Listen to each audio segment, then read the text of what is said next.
मोहम्मद अली साहब, आप इस सारी सिचुएशन में अगर हम देखें तो बहुत कोशिशें कर रहे हैं, चाहे इसके कि कहीं ना कहीं किसी ज़राए के ज़रिए खबर भी आ जाती है कि मोहम्मद अली दुरानी हमें रिप्रेजेंट नहीं कर रहे, हमने किसी किस्म का इस्तेहकाक के साथ उनको नहीं भेजा।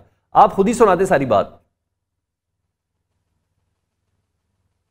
बिस्मिल्लाहिर्रहमानिर्रहीम।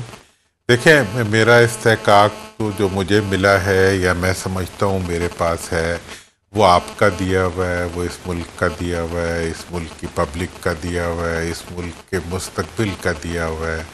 और मेरा जितनी भी कोशिश है, ना मैंने कभी क्लेम किया है कि मैं किसी के बिहेस्ट के ऊपर ये कर रहा हूँ, और ना मैंने ये क्लेम किया है कि मेरे पास कोई ऐसी ताकत है जिसकी बुनियाद पे इसमें से मैं कुछ निकाल सकूँगा।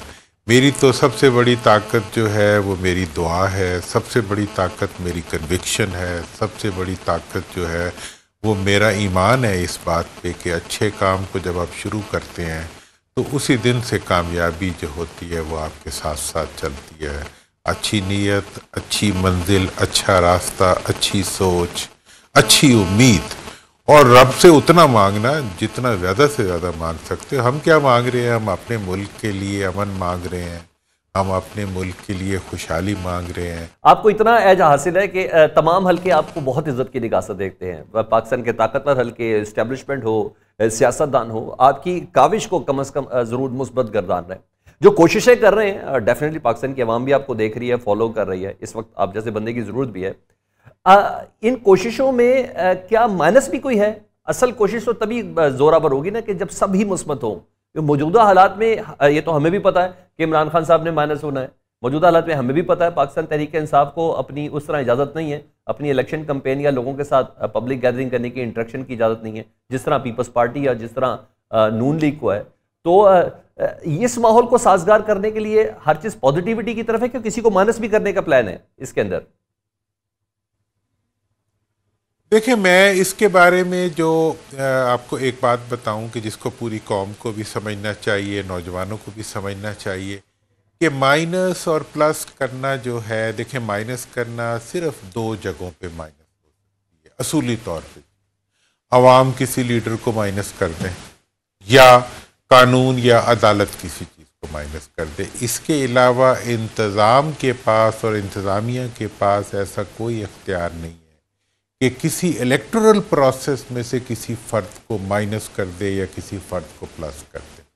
लिहाजा अगर मौजूदा हालात में देखें, बातें तो ये सारी हो रही हैं जो आपने फरमाई हैं, लेकिन इन बातों में से जहाँ तक किसी फ़र्द को माइनस करने के लिए किसी अदालत का कार्रवाई का ताल्लुक है तो वो कार्रवाई जो है वो अदालत का इस्तेहकाक होता है, लेकिन उसके लिए बुनियाद जो होती है वो एविडेंस होती है कि जब किसी के खिलाफ कोई ऐसी एविडेंस हो कि उसने कोई इंतहाई गैर कानूनी इक़दाम उठाया है तो उसको माइनस, अदालत उसके बारे में कोई भी फैसला कर सकती है।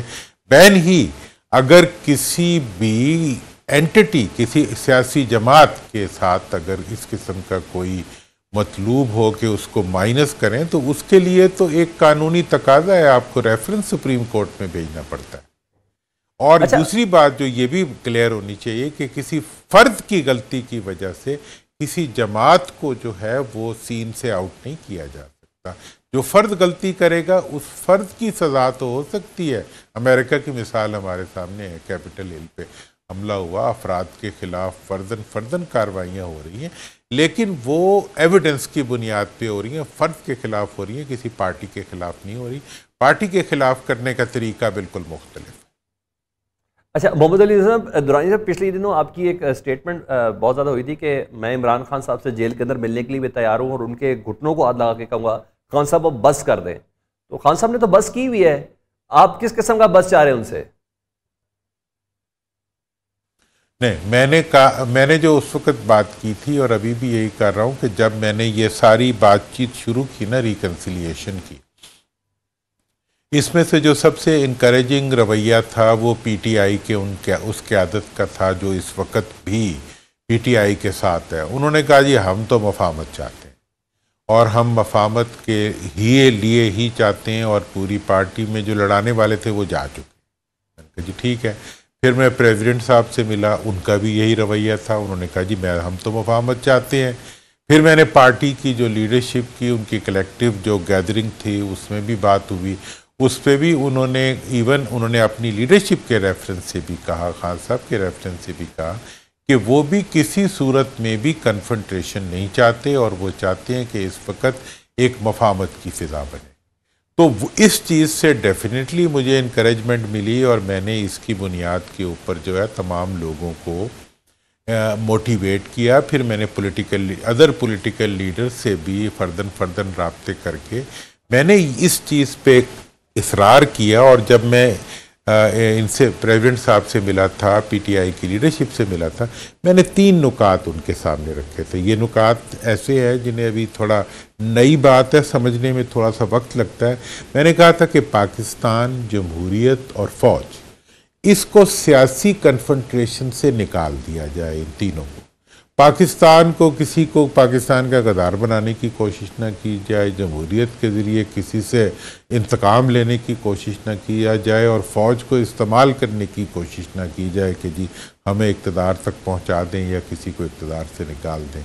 ऐसी सूरत हाल में अगर इन 3 चीज़ों को हम अपनी सियासत से निकाल देते हैं, बाकी एक मुस्बत सियासत है, आप अपना प्रोग्राम लेके आएँ, मईशत का लाएँ, तालीम का लाएँ, सेहत का लाएँ, मुल्क की तरक्की का लाएँ, इंडस्ट्रियलाइजेशन का लाएँ, जो भी लाएँ, एग्रीकल्चर का लाएँ। साहब, आपने बताया कि आपको तसल्ली हुई कि एक स्टेप वक्त और हालात को देखते हुए पाकिस्तान तहरीक इंसाफ की वो क़यादत जो बाहर है, जिसमें सदर पाकिस्तान शामिल हैं, जिसमें असद कैसद वगैरह से ग्रुप से भी आपकी मुलाकात हुई, उन्होंने बताया कि हम मफाहमत चाहते हैं इस वक्त।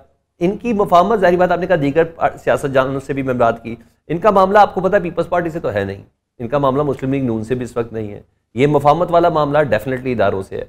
तो आप ये मैसेज आपने दूसरी जगह पे भी कन्वे किया जाके इसी तरह कोई मुलाकात करके? देखें इदारों के बारे में, इदारों के रेफरेंस से, देखें मैं तो हमेशा से इस चीज़ का कायल रहा हूँ और मैंने इन तीनों पॉइंट्स में भी रखा है कि इदारों को सियासत में खुद ब खुद घसीटने की कोशिश ना की जाए।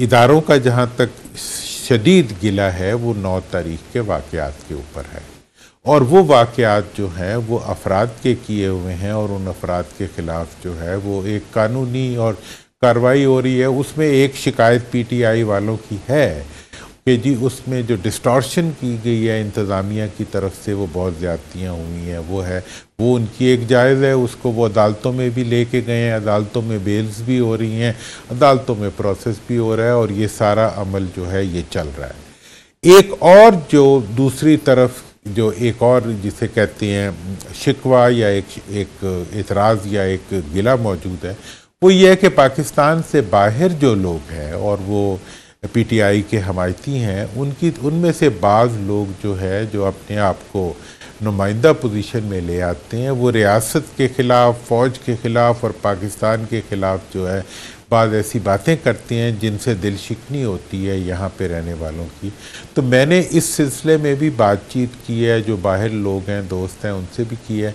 मैंने उन्हें ये कहा है कि आपका पाकिस्तान में सब कुछ आपका पाकिस्तान में है, आपकी लीडरशिप भी इस वक्त पाकिस्तान में है, आपकी पार्टी भी पाकिस्तान में है, आपकी सियासत भी पाकिस्तान में है। लिहाजा अगर आपने सियासत करनी है तो आप उन लोगों से मुकाबला करें जो आपका सियासत में आपके मुकाबले में है।